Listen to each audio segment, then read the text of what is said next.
তারেক জিয়া জানেন নাকি সাদেক কায়েম ঢাকসুর বিপি হয়ে গেছে ভাই। মানে সারা বাংলায় এই খবর প্রচলিত হয়ে গেছে, প্রচার হয়ে গেছে। ঠিক আছে, এখন আবিদ ভাই যত কিছুই করুক না কেন আর কোনো লাভ হবে না। কারণ সোশ্যাল মিডিয়াতে বিভিন্ন কমেন্ট বক্সে কমেন্ট চেক করলে কিন্তু বোঝা যায় যে কার সমর্থক বেশি।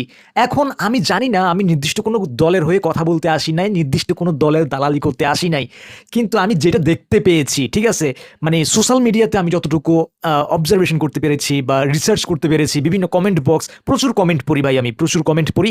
তো সেখানে বেশিরভাগ মানুষ এখন সাদেক কায়েম, আই মিন শিবিরের পক্ষ নিয়ে কথা বলছে।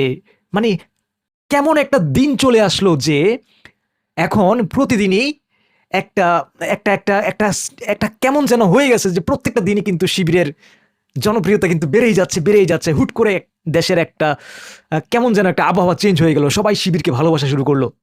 শিবিরের একটা গুণ আছে ভাই, তারা একটা নির্দিষ্ট ফরম্যাটে এগোয়, নির্দিষ্ট ফরম্যাটে কাজ করে। এদের নিয়ম নীতিমালাগুলো জাস্ট অসাধারণ, যার কারণে এদেরকে দেশের মানুষ ভালোবাসা শুরু করেছে।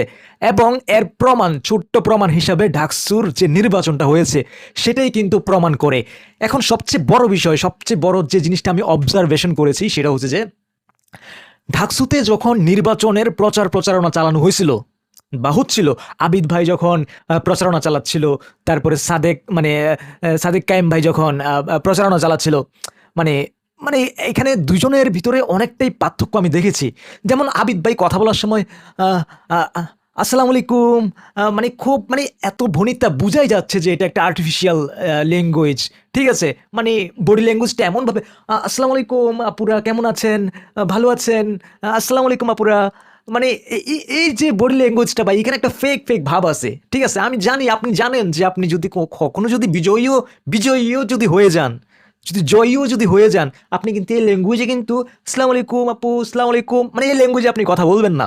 ঠিক আছে, অপরদিকে শিবিরের যে কি বলে সাদিক কায়েম, সে কিভাবে কথা বলেছে, একদম ন্যাচারাল বডি ল্যাঙ্গুয়েজে কথা বলেছে, কোনো আলগা ফাম না, আলগা সুকা ফাম টাম কিচ্ছু দিছে না, একদম ন্যাচারাল ভঙ্গিতে কথা বলছে। মানে মানুষ পছন্দ করছে, মানুষ এই জিনিসটা পছন্দ করছে, ন্যাচারাল ব্যাপারটা মানুষ পছন্দ করছে। আর আবিদ ভাই যে আর্টিফিশিয়াল সালাম, কেমন আছেন, ভালো আছেন, মানে এই জিনিসটা আমার কাছে দৃষ্টিকোণ তুলে গেছে। আমি বললাম আর কি, আসলে এই সমালোচনাগুলা ওপেনলি করাই ভালো, পিছনে পিছনে না করে। এই জন্য আমি চাচ্ছিলাম যে, আমার ভিতরে মনে হচ্ছিল যে এটা আর্টিফিশিয়াল।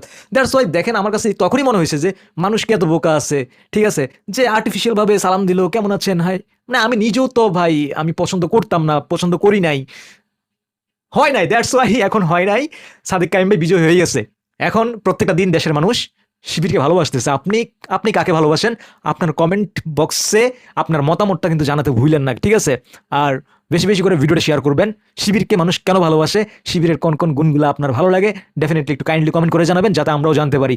ঠিক আছে, আমি আগেও বলছি, এখনো বলছি, আমি নির্দিষ্ট কোনো দলের দালালি করতে আসি নাই। আমার কাছে যেটা মনে হয়েছে, যেটা আমি বুঝতে পেরেছি, যেটা আমার এই ছোট্ট মাথায় ঢুকেছে, মানে এইটুকুই জাস্ট আমি একটু বললাম আর কি। তাছাড়া আহামরি কিছু না, আমি আহামরি কিছু না ভাই। ঠিক আছে, আমার অবজারভেশন, আমার মনে হওয়া থেকে আমার যেগুলা বলতে ইচ্ছে করলো সেগুলো বললাম। তো ভিডিওটা বেশি বেশি করে শেয়ার করে দিবেন। আল্লাহ হাফিজ, টেক কেয়ার, বাই বাই।